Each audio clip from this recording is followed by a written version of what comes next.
Acts chapter 7. Then the high priest asked Stephen, "Are these charges true?" To this he replied, "Brothers and fathers, listen to me. The God of glory appeared to our father Abraham while he was still in Mesopotamia, before he lived in Haran. 'Leave your country and your people,' God said, 'and go to the land I will show you.' So he left the land of the Chaldeans and settled in Haran.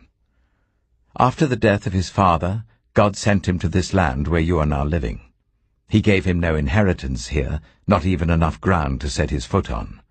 But God promised him that he and his descendants after him would possess the land, even though at that time Abraham had no child. God spoke to him in this way: 'For 400 years your descendants will be strangers in a country not their own, and they will be enslaved and ill-treated. But I will punish the nation they serve as slaves, and afterwards they will come out of that country and worship me in this place.' Then he gave Abraham the covenant of circumcision.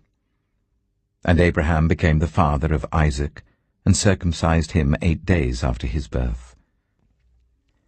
Later Isaac became the father of Jacob, and Jacob became the father of the 12 patriarchs.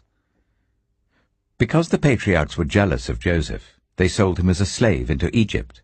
But God was with him and rescued him from all his troubles. He gave Joseph wisdom and enabled him to gain the goodwill of Pharaoh, king of Egypt. So Pharaoh made him ruler over Egypt and all his palace. Then a famine struck all Egypt and Canaan, bringing great suffering, and our ancestors could not find food. When Jacob heard that there was grain in Egypt, he sent our forefathers on their first visit. On their second visit, Joseph told his brothers who he was, and Pharaoh learned about Joseph's family. After this, Joseph sent for his father Jacob and his whole family, 75 in all. Then Jacob went down to Egypt, where he and our ancestors died. Their bodies were brought back to Shechem and placed in the tomb that Abraham had bought from the sons of Hamor at Shechem for a certain sum of money. As the time drew near for God to fulfill his promise to Abraham, the number of our people in Egypt had greatly increased.